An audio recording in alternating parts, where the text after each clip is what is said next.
So the left is radicalizing against the MAGA movement, and it's insane. Like, it's the most irresponsible thing that's happening. The way that people, and again, if these were just random Twitter accounts, then sure, I'd be like, okay, well, there's a radical fringe of the left-wing movement, and they are psychotic, but it's just the radical fringe. If the mainstream talking heads are not saying anything crazy... Well, this was your opinion in what, like 2015? It was radical fringe? Yeah. And now it's the mainstream Democrats. Oh, yeah, and totally. And they've gone completely off the rails. Can we play the first clip from Jake Tapper? Because this is mad. CNN anchor? Yeah. 42-year-old Capitol Hill police officer Brian Sicknick was killed this week when that manic Trump-supporting mob, whipped into a frenzy by President Trump, his allies, and their election lies, staged a domestic terror attack on the U.S. Capitol. I mean, that's not calming things down, is it? I mean, I don't agree that I don't think that's an accurate representation of anything. It's such a neutral framing from a platform that claims to be neutral as well. Exactly. I mean, this is invective. This is the words that he's using are designed to evoke certain kind of imagery and feelings in the people hearing them in order to make them agree with one position and not another. He would never have said something like that about Black Lives Matter, even though that's actually true about Black Lives Matter.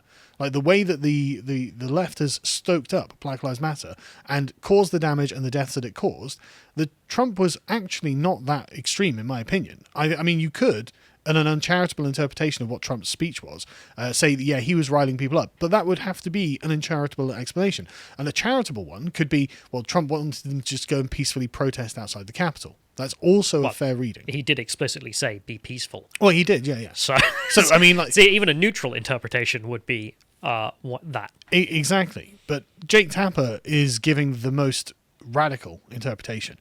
And so... I mean, and again, this is not just, the CNN anchor. Now we have the former governor of California, Arnold Schwarzenegger, comparing them to Nazis. As the New York Times report, in a video that quickly drew millions of views, Schwarzenegger compared the riot at the Capitol last week to Kristallnacht, a rampage in Germany in 1938 which Nazi-inspired mobs burned synagogues and destroyed Jewish-owned shops. That's nothing like it. A, whose private property was damaged? Nobody's. Right, back in June, though, Black Lives Matter was rampaging through Washington, D.C., burning shops, destroying property. So, I'm sorry, what are you talking about? Yeah. This isn't to say it's good either. Andrew Cuomo is about to put the Jews in camps for being COVID victims. Like, and Trump supporters and the Nazis, are they? Unreal. I just wanted to get in there to say, just to say explicitly, it's also not to say that what happened on Capitol Hill was good. No. Like, yes, he attacked a government building. A police officer has died. Yes. But you can see the framing there. Like, compare that to the framing of what? Like, 19 people dead, I think 3 of them police officers, over the riots of Black Lives Matter. Let's go back to 2015 where that guy shot 8 cops in Dallas. Yep. Black Lives Matter. No, there's no framing like that. No one ever wants to treat them in the same way they're treating this event. Yeah. This event is like 9/11 2.0. Black Lives Matter killing people, peaceful protests. Yeah. It's insane. It's absolutely insane. Then we get AOC's very moderate take, very responsible. She's definitely got the interests of the Republic at heart when she says this, if we can play it. So I know you're a supporter of impeachment. The Speaker has not yet decided whether she's going to schedule it. Should she schedule it, will it pass? Well, I absolutely believe that impeachment should be scheduled for several reasons. One, of course, our main priority is to ensure the removal of Donald Trump as president of the United States. Every minute and every hour that he is in office represents a clear and present danger, not just to the United States Congress, but frankly to the country. But in addition to removal, we're also talking about complete barring of the president, or rather of Donald Trump, from running for office ever again. And in addition to that, the potential ability to prevent pardoning himself from those charges that he was impeached for. So a total salting of the earth when it comes to Trump. And she's trying to override presidential authorities there. I mean, like, constitutionally, he has the power to pardon. Yeah, so it's not just AOC. Like, AOC, people think of as this fringe senator. No, it's the squad. It's all of their supporters. Well, Kamala Harris. Yeah, well, we'll get to, Kamala Harris, who's just like, we witnessed 2 systems of justice when we saw that one let extremists storm the United States Capitol and another released tear gas on peaceful protesters last summer. We know this is unacceptable. We know we should be better than this. It's like, this is just the inverse of reality. I mean, the Trump supporters got tear gassed as well. They didn't. I mean, you could make the argument the cops did let the extremists storm. Therefore, it's not much of a storm. In fact, and the fact that they were staying between the velvet ropes and things like that and didn't do any significant property damage, kind of made it look like it was a jaunty tourist outing. Frankly, but the idea that the protests last summer were peaceful is madness. It's just madness. What clown world are you living in? Yeah, she's in an opposite reality of lies. That she thinks like James Lindsay calls it pseudo-reality. And that's what it is. It's a reality made up of narrative points that just don't reflect what's the facts on the ground.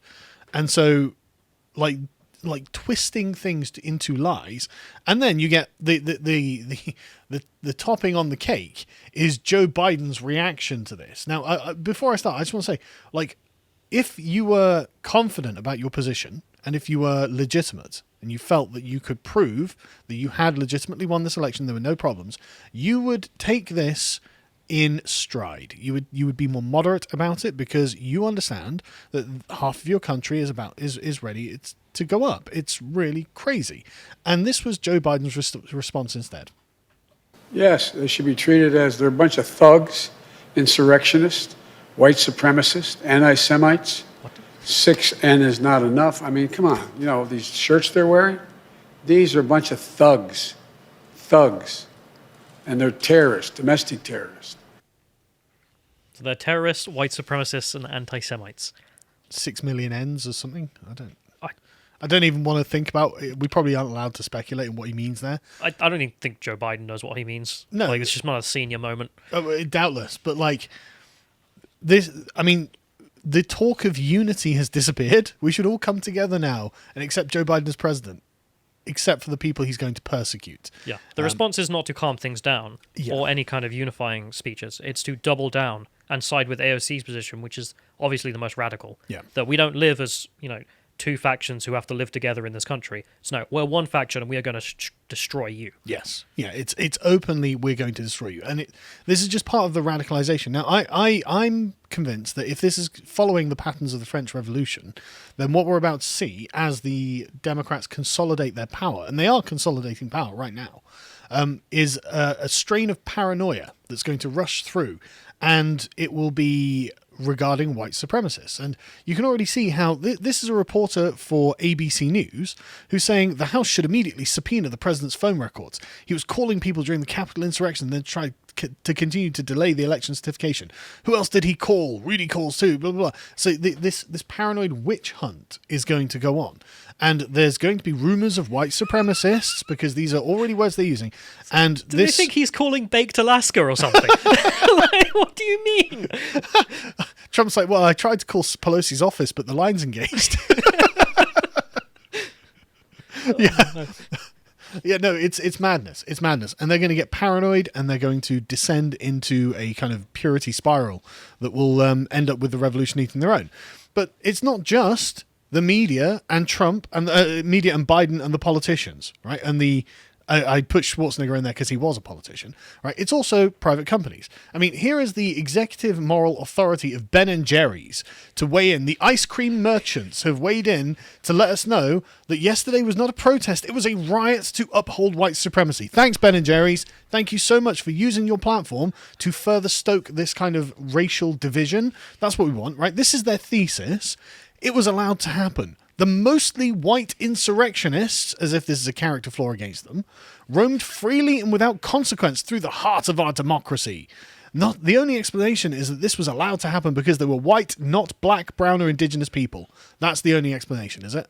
That's the only explanation. Thanks, Ben & Jerry's. It shows you exactly how you think. When you say the only explanation is this, what you're saying is we can only see this. The white mob, it's just the white mob. It's a racial mob to Ben & Jerry's. This is mad. This is mad. Made its way to the dais of the US House of Representatives and the Senate, literally sitting in the chair that the vice president had been in minutes before, is the ultimate embodiment of white privilege. We saw two Americas yesterday. In one America, we saw record voter turnout driven by black voters that resulted in the election of the first black and first Jewish senators from the state of Georgia, our democracy at its best. In the second America, we saw a mostly white mob encouraged by the president violently invade the seat of our democracy and attempt to overturn a free and fair election. It was a failed coup, our democracy in peril. Both of these Americas are us. Black and brown people have long understood this since they've been exposed to the white tyranny that was on full display at yesterday's riot since the founding of our nation. It is the double standard that undergirds white supremacy in our nation. Both of these Americas are us. How we respond to the events of yesterday will determine which America we will be. Resign, impeach, 25th Amendment, not one more day. Yeah, okay, thank you, ice cream manufacturer. That's good input. But shut the How racial do you want to get?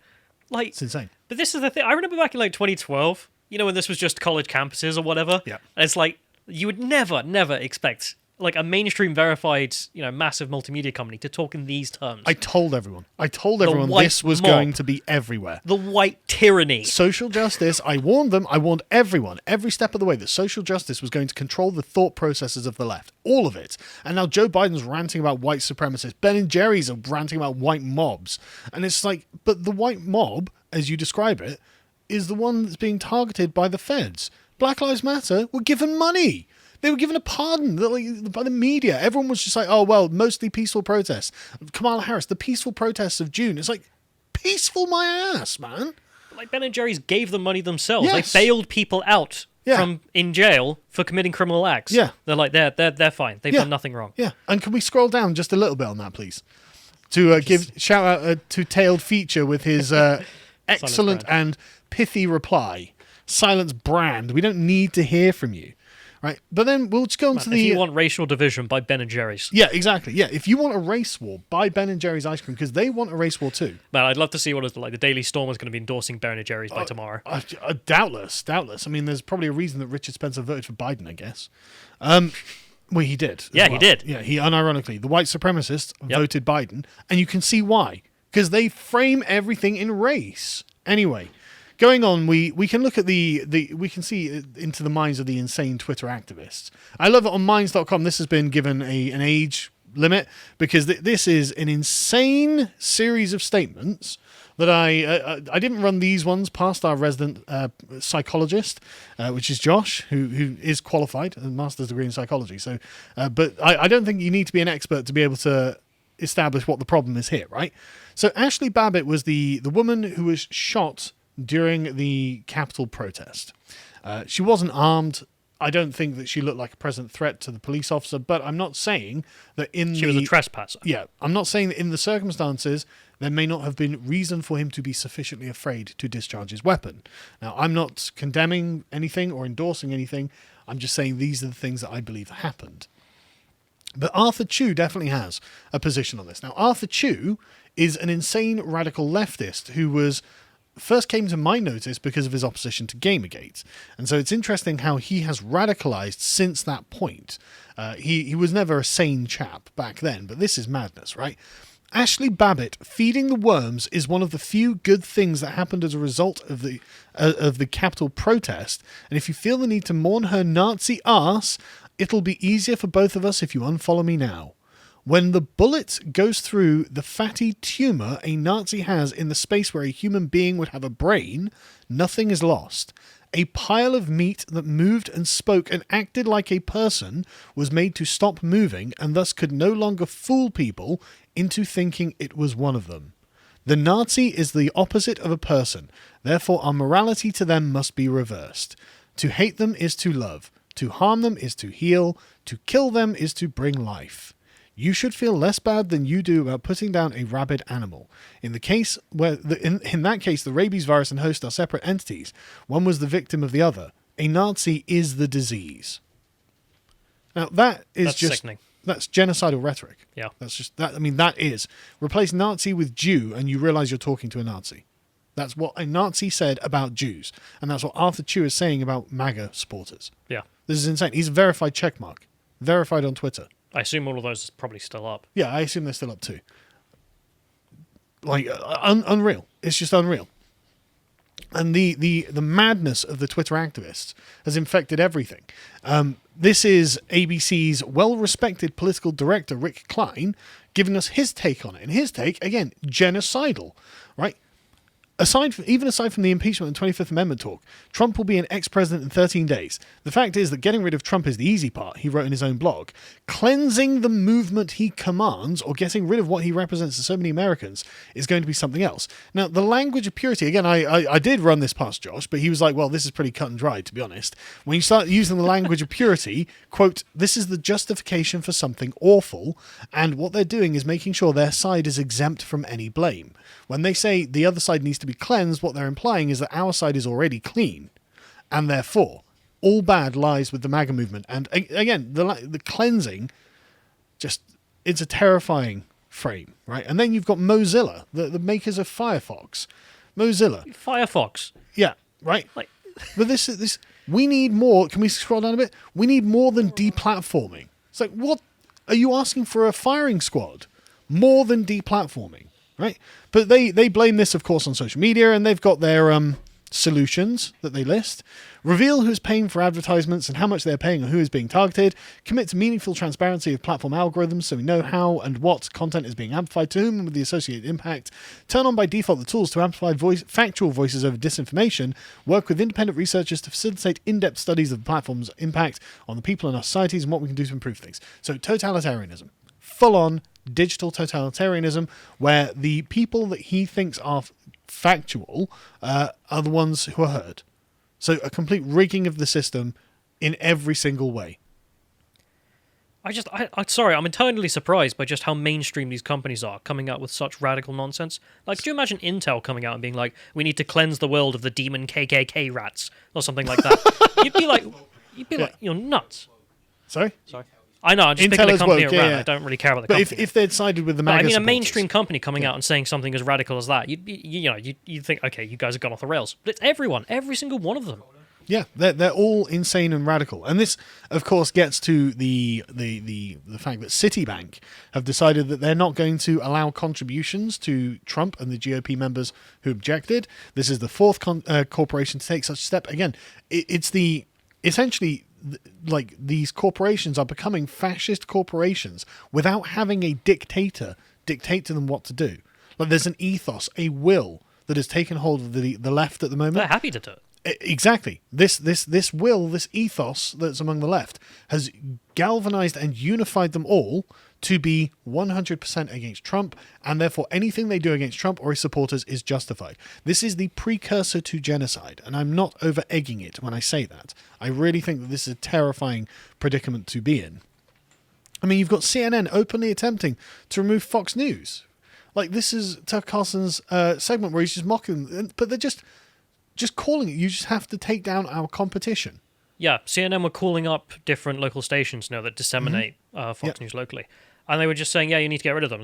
They're in support of insurrection. They're in support of MAGA, blah, blah, blah, blah, blah. And luckily, the local station is just like, no, go away, it's Fox News. Like, luckily, they seem to be too mainstream for, I don't know, the next day. Yeah. That they'll still be around for another day. But the precedent has been set, exactly. In a month's time when something else happens, or at the 20th, when it comes to the inauguration, maybe something else will happen, and then maybe, okay, now we're justified in doing it. Yeah. Could you imagine? Fox News. Fox.com, just off the internet. Like, just Amazon says, we're not hosting your servers anymore, or whatever, Yeah, exactly. This kind of, like, social terror campaign is going to continue. This is, again, French Revolution style. But and we can name the actors behind it. Like, this is Project Lincoln, right? Steve Schmidt of Project Lincoln, who plans to enact a brutal pressure campaign. And what I love about this is every time it's the Democrats wearing someone else's face as a mask, right? Lincoln was a Republican.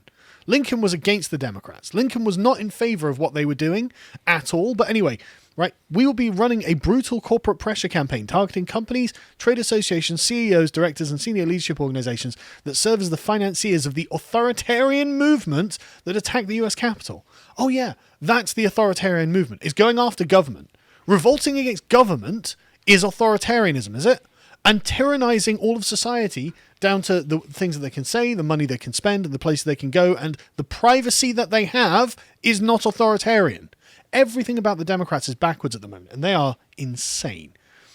I'm honestly worried. I'm honestly worried. And again, the fact that it's a brutal corporate press campaign. Well, I'm glad that brutalization is the order of the day. I'm glad that's the order of the day for you. This is what real libertarian is, guys. Yeah, exactly. This is real socialism we're getting to. And Lindsey Graham himself warned about this. If we can play that clip that you just played, this was from the Kavanaugh hearings after Lindsey Graham had watched the way the Democrats are treating Kavanaugh, and it was just savage, absolutely savage. So let's go for it. Come to us. What you want to do is destroy this guy's life, hold this seat open, and hope you win in 2020. You've said that, not me. You've got nothing to apologize for. When you see Sotomayor and Kagan, tell them that Lindsey said hello, because I voted for them. I would never do to them what you've done to this guy. This is the most unethical sham since I've been in politics. And if you really wanted to know the truth, you sure as hell wouldn't have done what you've done to this guy. Are you a gang rapist? No. I cannot imagine what you and your family have gone through. Boy, y'all want power. God, I hope you never get it. Well, they got it, Lindsay. They've got it. They're the ones in the driving seat now, and you are all going to pay for that. That's what they're saying. They're going to come for you. They don't have any limiting principles.